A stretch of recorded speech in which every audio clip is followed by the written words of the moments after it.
In 1907, Britain and France embraced Russia. They used honey, in a triple alliance, Britain, France and Russia. And the honey that they used to trap Russia was that if we win the war that's coming with the Ottoman Empire, you will get Constantinople, which is what Russia wants. But they promised Russia one thing through the front door, and they took it back through the back door, like what they did to the Arabs. These are people with PhDs in deception. If they tell you that the sun is shining, don't believe them. Go outside and look up in the sky, see whether the sun is shining. When the Russian army had fought in the First World War and had suffered the most losses, the brunt of the kill were Russians. And they were now winning the war. And the Ottoman Empire was collapsing. And the Russian army is only an arm's length away from Constantinople. They don't want Russia to get Constantinople. No. So what did they do? Russian Jews organized and executed the Bolshevik Revolution, which overthrew the Russian monarchy. They killed the Tsar and the whole family, overthrew the government, and took Russia out of the war. So the Russian army had to stop in its tracks and could not go to Constantinople. In other words, the Russian Jews stabbed Russia in the back. They did more than that. They brought communism. Communism is not Russian. These dum-dums don't understand that. Communism was created to destroy Russia. Why don't these dum-dums understand it? Communism is not Russian. Communism was created to destroy Russia, to destroy the Russian Orthodox Church. So they brought communism in the Soviet Union. And for the next 60, 70 years, this Zionist-created entity called the Soviet Union waged war on religion, waged war on the Russian Orthodox Church, killed the priests, closed down the monasteries and churches and so on. 60, 70 years. And then, when the appropriate time came and Israel came into being, it is this same Soviet Union which opened the doors for millions of Russian Jews to now migrate to Israel. If you go to Israel today, you might believe you're in Russia. So many people speaking Russian. These are the Russian Jews. And then the Soviet Union, 6 years after Israel came into being, did something strange and mysterious. Crimea is Russian territory. Crimea is a part of Russia. The Soviet Union decided to give Crimea as a gift to Ukraine. Why did they do that? The historians don't tell you. So let Imran tell you. They gave Crimea to Ukraine in order to stab Russia in the back one more time. Because if Russia loses Crimea, it will enhance Israel's security. The Russian Navy is based in Crimea. And there's a straight line from Crimea to Constantinople. To get out of the Black Sea and to get into the Mediterranean Sea, you got to pass through the Bosphorus. And the city of Constantinople is located right there on the Bosphorus.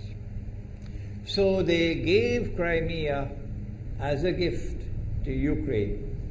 They never bothered to consult the people of Crimea and get their consent. No. They never bothered to seek the permission of the Russian people. No. But Washington doesn't want to hear that.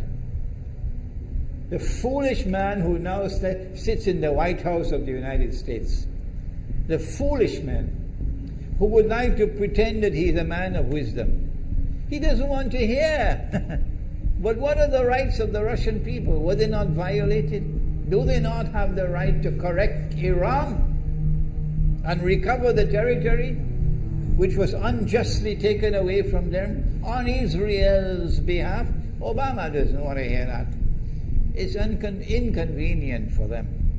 But in this masjid, we will expose whether it's convenient to you or not.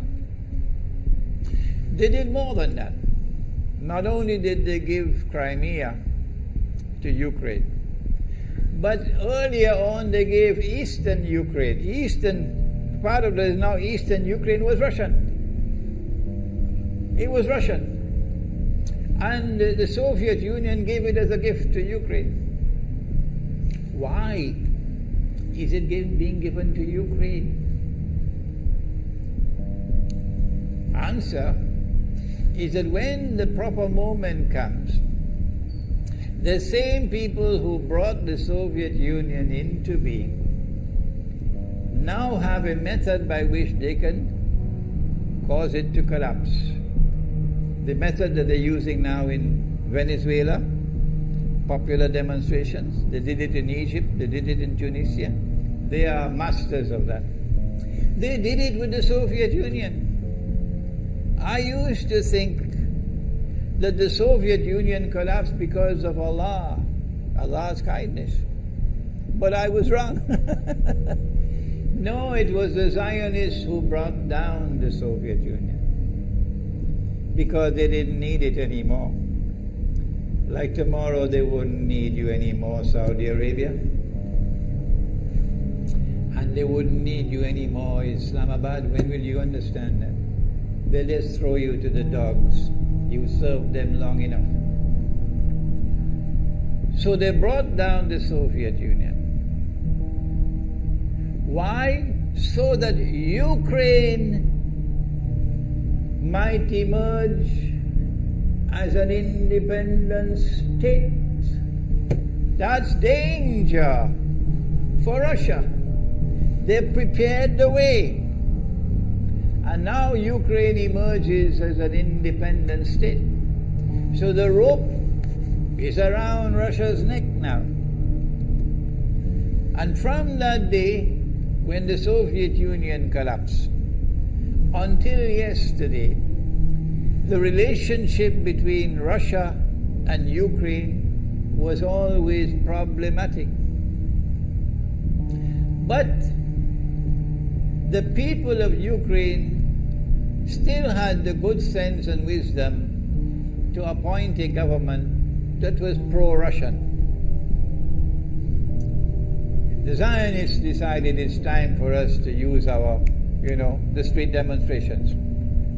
And last October, November, December, the world witnessed Caracas all over again. And eventually, the Zionists got what they wanted.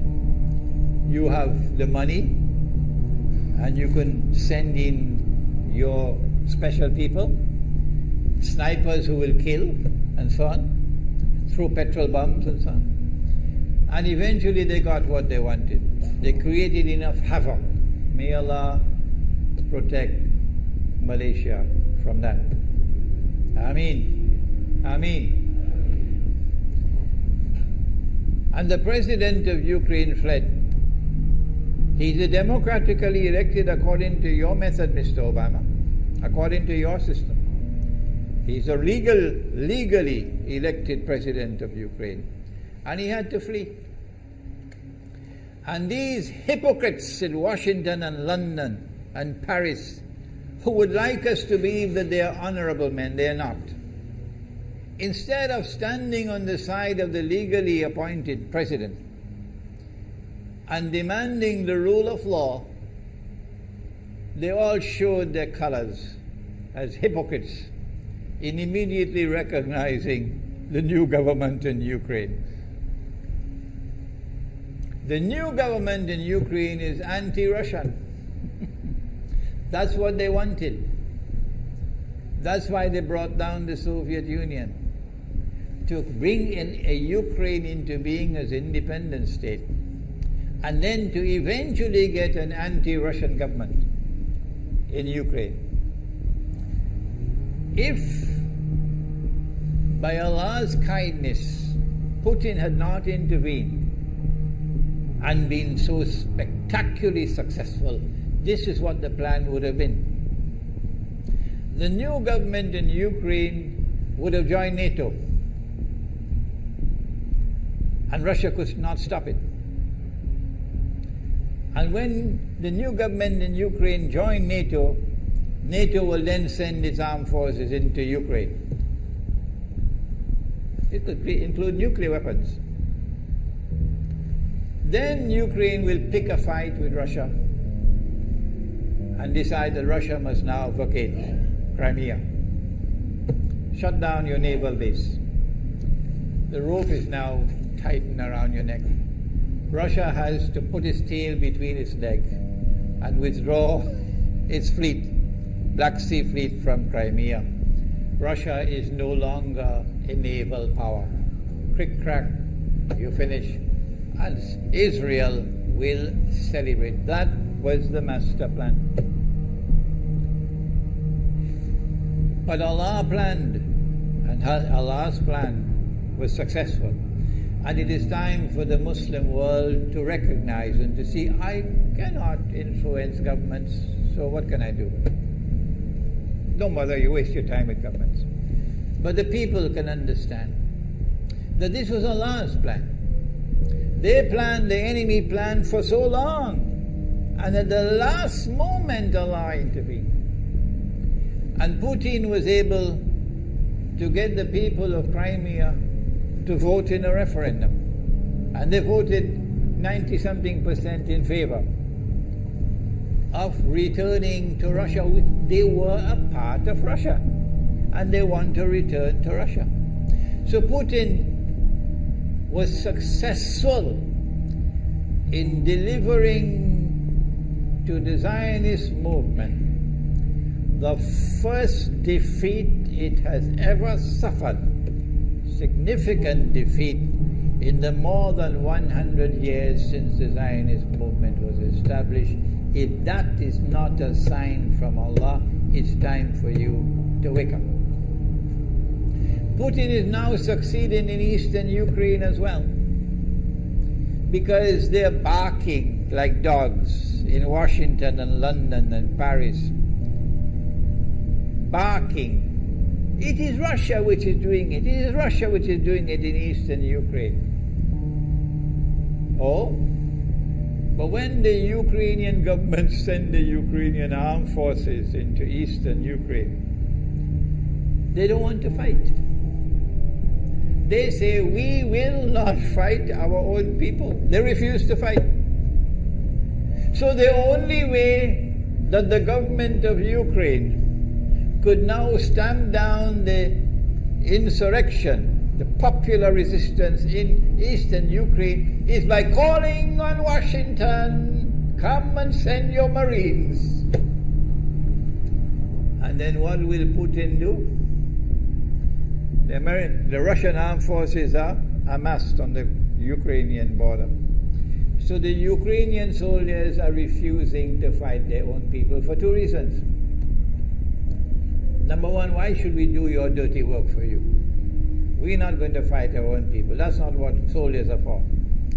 And number two, if we make the mistake of using guns on these Russian-speaking Ukrainians, what will the Russian army do to us tomorrow? And they have already said, Putin has already said, we are going to intervene to defend our people. He's already said it plainly. The writing is on the wall. Putin has won a victory in Crimea. Whether governments like it or not, whether governments vote this way or that way, is now irrelevant, because we all know that they have to vote where the butter is. Putin is on his road to a second victory in Ukraine.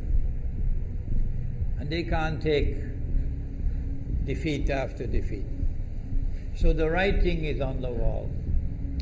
Exactly as Nabi Muhammad alayhi salatu wasalam has said, that we are now moving towards the malhara. How long will it take? I don't know, and you don't know.